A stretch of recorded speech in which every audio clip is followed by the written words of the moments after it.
Hi అందరికీ. ఈరోజు అనపగింజలు ఉల్లగడ్డ కూర చేశాను.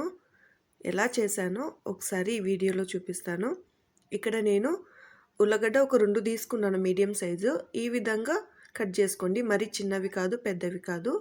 అనపగింజలు అయితే ఒక 1/2 కిలో తీసుకున్నాను.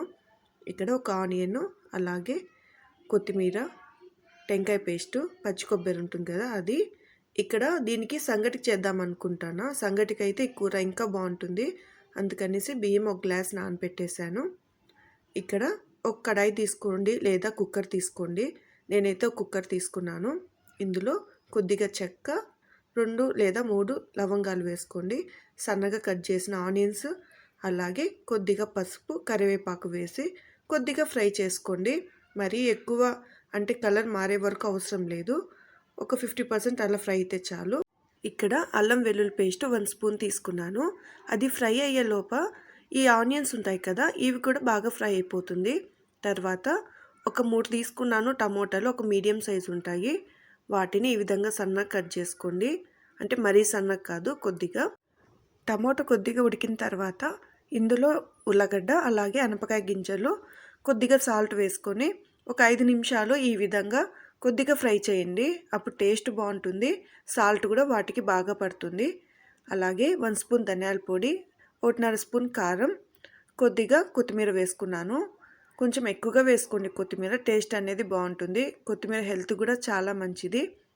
అలాగే ఇందాక పచ్చి కొబ్బరి పేస్ట్ చేశాను కదా, అది కూడా ఇందులో వేసుకున్నాను. ఇదంతా ఒక 5 నిమిషాలు ఈ విధంగా కలుపుకుంటూ కొద్దిసేపు ఉడకనివ్వండి. ఆ పచ్చివాసన అనేది పోతుంది. పచ్చి కొబ్బరి వేస్తాం కదా, మీ దగ్గర ఎండు కొబ్బరి ఉన్నా సరే వేయండి. నేను మధ్యలో మూత అంటే పూర్తిగా క్లోజ్ చేయలేదు, లైట్గా మూత అట్లా క్లోజ్ చేసి మధ్యలో కలుపుకుంటూ ఈ విధంగా మసాలా అనేది కొద్దిసేపు ఫ్రై చేశాను. అలాగే 1 గ్లాస్ వాటర్ తీసుకున్నాను. మరీ ఎక్కువ వేయద్దండి, ఇది కొంచెం చిక్కగా ఉండాలి గ్రేవీ. ఈ విధంగా ఉంటే సరిపోతుంది. ఇది ఉడికిన తర్వాత ఇంకొంచెం చిక్కబడుతుంది.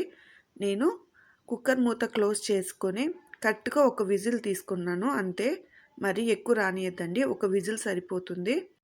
ఇక్కడ చూసారు కదా ఎంత కరెక్ట్గా వచ్చిందో. మరి నీళ్ళగా రాలేదు, అలాగనేసి మరి గట్టిగా రాలేదు. ఇక్కడ అనపకాయ గింజలు కూడా బాగా ఉడికిపోయాయి. నేనైతే ఈ విధంగా చేస్తాను. దానికి కాంబినేషన్గా సంగటి అయితే చాలా బాగుంటుంది. నేను ఇక్కడ నెయ్యి వేసుకోలేదు, మీకు కావాలంటే కొద్దిగా నెయ్యి వేసుకోండి. చాలా సాఫ్ట్గా వచ్చింది సంగటి. నేనైతే ఎక్కువగా కుక్కర్లో చేస్తాను సంగటి. అంటే ఒక గ్లాస్ బియ్యంకి 2.5 గ్లాసు వాటర్ తీసుకుంటాను. అలా తీసుకుంటే సంగటి అనేది చాలా మెత్తగా ఉడుకుతుంది. ఆ సంగటి వేడిగా, ఆ కూర అయితే కొద్దిగా కారంగా చేశాను, చాలా బాగుంది. తింటా ఉంటే మీరు కూడా ట్రై చేయండి. చాలామంది వీడియో చూసిన తర్వాత లైక్ చేయడం మర్చిపోతున్నారు. అస్సలు మర్చిపోకుండా లైక్ చేయండి.